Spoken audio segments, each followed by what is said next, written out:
ನಮಸ್ಕಾರ. ಸದಾನಂದ ಭಾವನೆ ಯೂಟ್ಯೂಬ್ ವಾಹಿನಿಗೆ ಸ್ವಾಗತ.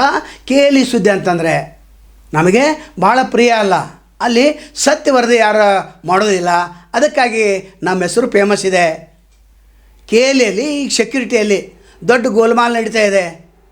1/7/2026 ಮತ್ತೆ ಹಳೆ ಸೆಕ್ಯೂರಿಟಿಯನ್ನು ನೇಮಿಸಿದ್ದಾರೆ. ಅವನ ಕಡೆ ಬಾನ್ಸರ್ ಇದಾವೆ. 2-3 ವರ್ಷ ಮಾಡಿದರು, ಅದನ್ನು ಬಿಟ್ಟು ಹೋಗಿದ್ರು. ಆದರೆ ಈಗ ಅಮಿತ್ ಖೋರೆಗೆ ಬಾನ್ಸರ್ಗಳು ಬೇಕಾಗಿದ್ದಾವೆ. ಅಂದರೆ ಸೆಕ್ಯೂರಿಟಿಯಲ್ಲಿ ಬಾನ್ಸರ್ಗಳು ನೇಮಕ ಮಾಡೋದು ಎಷ್ಟು ಸರಿ? ಒನ್ ಗ್ರೂಪ್ ಸೊಲ್ಯೂಷನ್ ಆ ಸೆಕ್ಯೂರಿಟಿ ಏಜೆನ್ಸಿ ಕೊಟ್ಟಿದ್ದಾರೆ. ಕೊಡಲಿ, ಬೇಡ ಅನ್ನೋಂಗಿಲ್ಲ. ಅದರ ಐಡಿನೂ ಇಲ್ಲ, ಡ್ರೆಸ್ಸೂ ಇಲ್ಲ. ಮತ್ತು ಹಳೆಯ ವ್ಯಕ್ತಿ ಆತನು ಕೂಡ ತೆಗೆದಿದ್ದಾರೆ. ಯಾವ ಕಾರಣಗಳನ್ನು ನೀಡಿ ಅಂತಂದರೆ ಅನೇಕ ಕಾರಣಗಳನ್ನು ನೀಡಿ. ಆದರೆ ಈ 2-3 ವರ್ಷದಿಂದ ಈತನನ್ನು ಕೂಡ ತೆಗೆದಿದ್ರು. ಈಗ ಹಿಂದೆ ಇದ್ದಾನು SV special force security agency, ಅವನು ID ಕೊಟ್ಟಿಲ್ಲ, ಅವನು ಡ್ರೆಸ್ ಕೊಟ್ಟಿರಲಿಲ್ಲ. ಆದರೆ ಕೆಲವೊಂದು ಜನರಿಗೆ ಕೊಟ್ಟಿದ್ದ, ಕೆಲವೊಂದು ಜನರಿಗಿಲ್ಲ. ಆದರೆ ಅವನು ಬಾನ್ಸರ್ಗಳನ್ನು ನೇಮಕ ಮಾಡಿರಲಿಲ್ಲ. ಆದರೆ ಇಲ್ಲಿ ಬಾನ್ಸರ್ಗಳ ನೇಮಕ ಯಾಕೆ? ರೋಗಿಗಳು ಬರ್ತಾರೆ, ಅವರಿಗೆ ಸ್ಪಂದನೆ ಮಾಡುವಂಥದ್ದು ಮಾನವೀಯತೆ ಇದ್ದವ್ರು ಬೇಕು ಅಲ್ಲಿ. ಈಗೇನಾಗಿದೆ, KL ಅವರು ನಾವು ಪ್ರೈವೇಟ್ ಏಜೆನ್ಸಿ ಕೊಟ್ಟಿದೆ, ನಮಗೇನು ಕೇಳಬೇಕು ಇವರು. ಅವರು ಹೊಸ ಏಜೆನ್ಸಿ ಬಂದವರು, ಹಳೆ ಏಜೆನ್ಸಿಯವ್ರು ಕೊಟ್ಟಿದ್ರೆ ನಾವು ನಿಮ್ಮನ್ನೆಲ್ಲ ತೆಗಿತೇವೆ ಅಂತೇಳಿ. ಅಂದರೆ 6-7 ತಿಂಗಳಲ್ಲಿ ಇಷ್ಟೊಂದು ವ್ಯತ್ಯಾಸ ಆಗಿದೆ.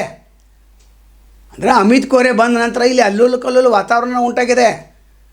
KL ನಿರ್ದೇಶಕರು ಮಾತಾಡುವಂತಿಲ್ಲ, ಅವರು ಟೆಂಡರ್ ಸಹಿತ ಆಗ್ತಾಯಿಲ್ಲ. ಅವ್ರು ಕರೆದಂಥ ಟೆಂಡರಿಗೆ ಯಾರನ್ನೂ ಸಮೀಪ ಸಹಿತ ತೆಗೆದುಕೊಳ್ತಾ ಇಲ್ಲ. ನಂತರ ಒಂದು ಅಡ್ಮಿಷನ್ ಆಗಬೇಕಾದ್ರೆ ಮಹಂತೇಶ್ ಕೌಟಿಮಠ ಅಂತವ್ರು ಗುದ್ದಾಡಬೇಕಾಗಿದೆ, ಅದು LKG UKGಗೆ. ಅಂದರೆ ಕ್ಯಾನ್ಸರ್ ಆಸ್ಪತ್ರೆ ಶಿವನಿಗೆ ಅವ್ರದ್ದೇನು ಹೆಸರಿದೆ, ಅದು ಹೆಸರಿದೆ. ಆದರೆ ಅಲ್ಲಿ ಆಡಳಿತ ಮಂಡಳಿ ವ್ಯವಸ್ಥೆ ಸೆಕ್ಯೂರಿಟಿಯಲ್ಲಿ ದೊಡ್ಡ ಪ್ರಮಾಣದಲ್ಲಿ ಸೆಕ್ಯೂರಿಟಿ ಇದೆ. ಮೊದಲು ರಸ್ತೆ ಮೇಲೆ ನಿಲ್ಲಿಸಿದ್ರು, ಅದನ್ನು ಬಂದ್ ಮಾಡಿದರು. ಈಗ ಮತ್ತೆ ಅದನ್ನು ವಸೂಲಿ ಮಾಡ್ತಾಯಿದ್ದಾರೆ. ಕೊಡಲಿ, ಬೇಡ ಅನ್ನೋಂಗಿಲ್ಲ. ಆದರೆ ಇಲ್ಲಿ ಲಾಭದ ದೃಷ್ಟಿನೇ ಹೆಚ್ಚಿದೆ. ಇಲ್ಲಿ ಬರುವಂಥ ರೋಗಿಗಳ ಬಗ್ಗೆ ಆಗಲಿ, ಸಂಬಂಧಿಕರ ಬಗ್ಗೆ ಕಳಕಳಿ ಆಗಲಿ ಇಲ್ಲವೇ ಇಲ್ಲ. ಹೀಗಾಗಿ ಈ ಹೊಸ ಆಡಳಿತ ಮಂಡಳಿ ಇದನ್ನು ಗಮನಿಸಬೇಕು. ಇನ್ನು ಪಾರ್ಕಿಂಗ್ ಟೆಂಡರ್ದಲ್ಲಿ ದೊಡ್ಡ ಗೋಲಮಾಲನೇ ಇದೆ. ನಾವೇನು ಕೇಳ್ತೇವೆ, ಇಲ್ಲಿ ಒನ್ ಗ್ರೂಪ್ ಸೊಲ್ಯೂಷನ್ದವ್ರು ಕೊಟ್ಟರೆ ಈ ಹಿಂದೆ ತೆಗೆದಿದ್ರಿ, ಮತ್ತು ಅವರನ್ನ ಯಾಕೆ ತೆಗೆದುಕೊಂಡ್ರಿ? ಅದು ಬೇಕಲ್ಲ. ಅದು ಕ್ಯಾನ್ಸರ್ ಅಂತ ಆಸ್ಪತ್ರೆ, ಅಲ್ಲಿ ಮಾನವೀಯತೆ ಹೆಚ್ಚು ದೃಷ್ಟಿ ಇದ್ದವ್ರು ಬೇಕಾಗಿ ಸೆಕ್ಯೂರಿಟಿ ಇಲ್ಲ.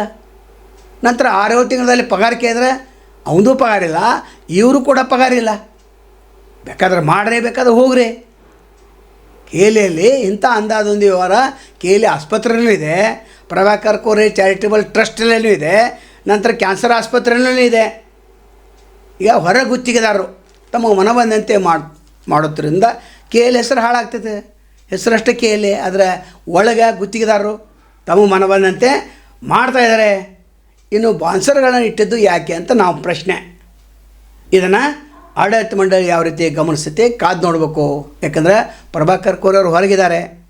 ಅವರು ಒಳಗಿದ್ದಾಗ ಒಂದು ಸ್ವಲ್ಪ ಇತ್ತು, ಏನೋ ನ್ಯಾಯ ನೀತಿ ಧರ್ಮ ಇತ್ತು.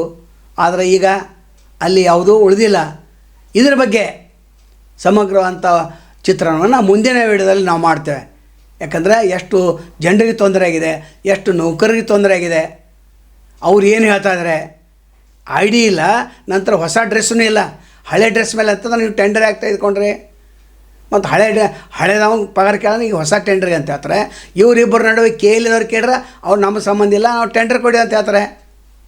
ಇಲ್ಲಿ ಬಗೆದಷ್ಟು ಭ್ರಷ್ಟಾಚಾರ ಹೆಚ್ಚಾಗಿದೆ.